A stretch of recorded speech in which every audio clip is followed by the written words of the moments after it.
अभी हमारे पास एक क्वेश्चन है, स्किनर द्वारा प्रतिपादित सीखने के सिद्धांत के आलोचनात्मक वर्णन करें। स्किनर द्वारा सीखने के सिद्धांत के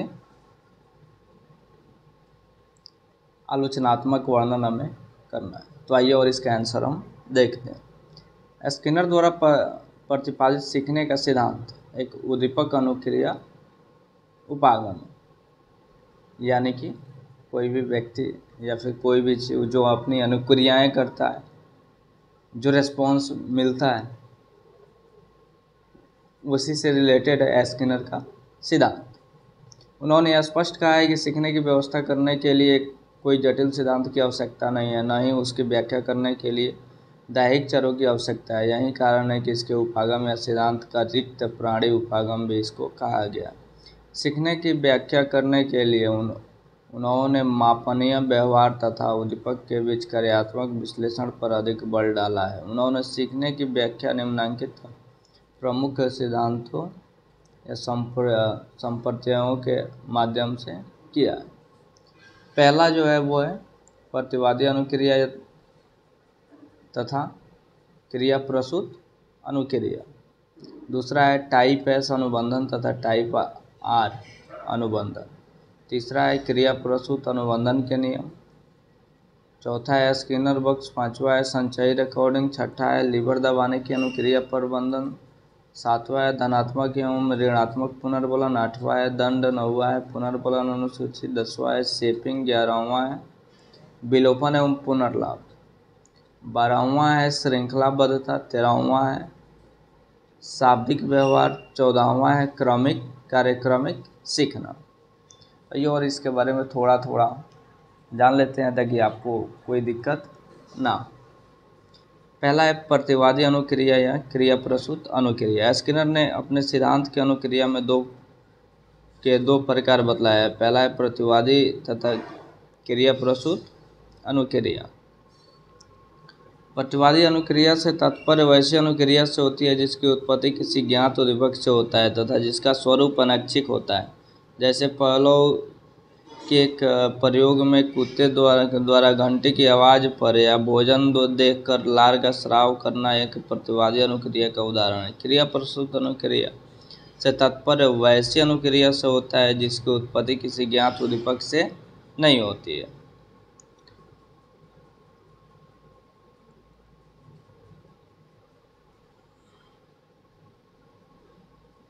बल्कि ऐसी अनुक्रिया से तात्पर्य क्रिया प्रसूत बल्कि ऐसी अनुक्रियाओं को प्राणी द्वारा उत्सर्जित किए जाते हैं। ऐसी अनुक्रियाओं का स्वरूप ऐच्छिक होता है। टहलना, हंसना, स्किनर बॉक्स में चूहे द्वारा लीवर दबाना आदि क्रिया प्रसूत अनुक्रिया के उदाहरण है। चूँकि ऐसी अनुक्रियाओं का संबंध प्रारंभ में किसी ज्ञात उद्दीपक के साथ नहीं होता है, इसलिए ऐसा लगता है कि ऐसी अनुक्रियाएं अपने आप मालूम नहीं पड़ती हैं। प्रतिवादी अनुक्रिया तथा क्रिया प्रसूत अनुक्रिया में दूसरा अंतर यह है कि प्रतिवादी अनुक्रिया उस उद्दीपक द्वारा नियंत्रित होता है जो पहले से दिया गया था, परंतु क्रिया प्रसूत व्यवहार का नियंत्रण उसके परिणाम द्वारा होता है। चूँकि दिन प्रतिदिन की जिंदगी में क्रिया प्रसूत का व्यवहार ही ज़्यादा है, अतः उन्होंने ऐसे ही व्यवहार के सीखने की व्याख्या को अपने सिद्धांत का मूल उद्देश्य रखा है। दूसरा है टाइप एस टाइप आर अनुबंध। दो तरह की उपयुक्त अनुक्रियाओं का अनुरूप दो तरह के अनुबंध से होता है।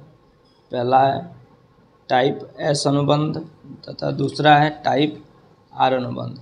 टाइप एस अनुबंध से जो प्रतिवादी अनुबंधन भी कहा जाता है तथा यह क्लासिक अनुबंधन के समरूप है, अतः कहा जा सकता है कि प्रतिवादी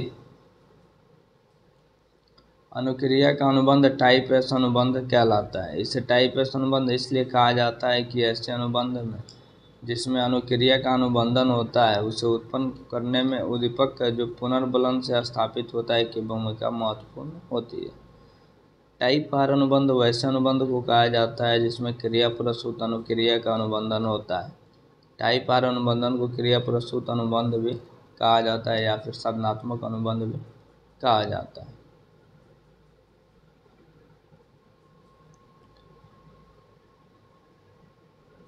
उसके बाद क्रिया प्रसूत अनुबंधन के नियम। स्किनर ने क्रिया प्रसूत अनुबंधन के नियम की व्याख्या इस प्रकार दिया है। क्रिया प्रसूत अनुक्रिया के बाद जब पुनर्बलित उद्दीपक को दिया जाता है तो उसकी शक्ति बढ़ जाती है। चौथा है स्किनर बक्स। स्किनर ने अपना अधिकतर प्रयोग चूहों पर एक विशेष छोटे जांच कक्ष में किया, जिनका नाम रखा था क्रिया प्रसूत अनुबंध कक्ष। बाद में स्किनर के शिष्यों ने अपने गुरु के सम्मान में इस कक्ष का नाम स्किनर बक्स रख दिया तथा इसी से वह कक्ष लोकप्रिय भी हो गया। पांचवा है संचयी रिकॉर्डिंग। स्किनर बक्स में पशु के व्यवहार को रिकॉर्ड करने के लिए स्किनर ने एक विशेष प्रविधि अपनाया, जिसमें से संचयी रिकॉर्डिंग कहा जाता है। इस विधि में चूहे द्वारा किए गए प्रयोग का एक ऐसे आलेख पर रिकॉर्ड किया जाता है जिसमें एक्स अक्ष पर समय अंकित होता है तथा वाई अक्ष पर अनुक्रिया की कुल संख्या अंकित होती है। संचयी रिकॉर्डिंग की विशेषता यह है कि इसकी रेखा कभी नीचे की ओर नहीं जाती है। यह रेखा या तो एक्स अक्ष के समानांतर चली जाती है या ऊपर की ओर बढ़ती चली जाती है। छठा है लीवर दबाने की अनुक्रिया। स्किनर ने लीवर दबाने की अनुक्रिया के अनुबंधन के अनुसार 3 चरणों में इन्होंने बांटा। पहला है वंचन, दूसरा है मैग्नीज प्रशिक्षण और तीसरा है लीवर दबाने की अनुक्रिया। सातवां है धनात्मक एवं ऋणात्मक पुनर्बलन। स्किनर ने अपने सिद्धांत में धनात्मक एवं ऋणात्मक पुनर्बलन के महत्व पर भी प्रकाश डाला है। धनात्मक पुनर्बलन वैसे पुनर्बलन को कहा जाता है जब किसी अनुक्रिया को करने के बाद दिया जाता है तो ऐसे उस अनुक्रिया के उत्पन्न होने की संभावना बढ़ जाती है। भोजन तथा जल धनात्मक पुनर्बलन के उदाहरण है। धनात्मक पुनर्बलन प्राथमिक तथा गौण कुछ भी हो सकता है। ऋणात्मक पुनर्बलन का तात्पर्य वैसे पुनर्बलन से होता है जिससे जब अनुक्रिया करने की परिस्थिति से हटा दिया जाता है तो उस अनुक्रिया के होने की संभावना बढ़ जाती है। आठवां है दंड। जब किसी अनुक्रिया के होने से कुछ धनात्मक चीज़ उपस्थिति से हट जाती है या ऋणात्मक चीज़ आ जाती है तो इसे दंड की संज्ञा दी जाती है। स्किनर का दंड के बारे में थॉर्नडाइक से मिलता जुलता विचार है। थॉर्नडाइक के समान स्किनर का भी मत है कि दंड की अनुक्रिया का होने का संभावना कीमती नहीं। नौवां है पुनर्बलन अनुसूची। प्रयोग के दौरान पुनर्बलन देने के विस्तृत कार्यक्रम को पुनर्बलन अनुसूची की संज्ञा दी जाती है। इसके में भी 2 प्रकार के होते हैं। पहला है सतत पुनर्बलन तथा दूसरा है आंशिक पुनर्बलन। उसके बाद नेक्स्ट है शेपिंग एक ऐसी प्रक्रिया है जिसके द्वारा प्राणी में वांछित अनुक्रिया को पुनर्बलन के आधार पर प्रोत्साहित किया जाता है। 11वां है विलोपन तथा पुनर्लाभ। जब प्रयोगकर्ता द्वारा क्रिया प्रसूत अनुबंध से पुनर्बलन हटा दिया जाता है तो संचयी रिकॉर्डिंग धीरे धीरे एक्स अक्ष के समांतर हो जाता है।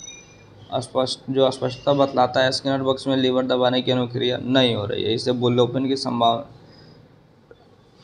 की संज्ञा दी गई है। इसी तरह विलोपन के बाद अनुक्रिया दर पुनः लौटकर उस बिंदु पर चला आता है जहां वो पुनर्बलन के पहले था। इस स्तर को उस अनुक्रिया का क्रिया प्रसूत अनुबंध कहा जाता है। 12वां है श्रृंखलाबद्धता। स्किनर का मत है कि कोई एक अनुक्रिया करने पर प्राणी एक ऐसे उद्दीपक के नज़दीक आ जाता है जो उस अनुक्रिया को पुनर्बलित करता ही है, साथ ही साथ दूसरी अनुक्रिया के लिए वह उद्दीपक का काम भी करता है। उसके बाद नेक्स्ट है शाब्दिक व्यवहार। स्किनर का मत है शाब्दिक व्यवहार को पुनर्बलन सिद्धांत के संदर्भ में व्याख्या किया जा सकता है। पुनर्बलन के साथ संबंध के आधार पर स्किनर ने व्यवहार का वर्गीकरण 4 भागों में किया था। पहला है मांड यानी डिमांड। उसके बाद टैक्ट को यानी वातावरण में किसी वस्तु का नाम बताने की प्रक्रिया को टैक्ट कहा जाता है। प्रतिध्वनिक व्यवहार, यह एक ऐसा शाब्दिक व्यवहार है जो तब पुनर्बलित होता है जब व्यक्ति दूसरे द्वारा बोले गए शाब्दिक अनुक्रिया को हूबहू दोहराता है। उसके बाद ऑटोक्लिटिक व्यवहार। स्किनर के अनुसार ऑटोक्लिक व्यवहार का तात्पर्य वैसे व्यवहार से होता है जो अन्य शाब्दिक व्यवहार पर आधारित होता है। उसके बाद नेक्स्ट है हमारा कार्यक्रमिक सीखना।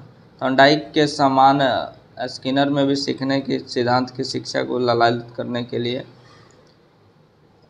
शिक्षा के क्षेत्र में लागू करने के लिए ललायित थे। इन्होंने ठीक ढंग से स्किनर के अनुसार शिक्षण की प्रक्रिया ठीक ढंग से तब होती है जब पहला, सीखी जाने वाली सूचनाओं को छोटे छोटे चरणों या कदमों में बांटकर उपस्थित किया जाता है।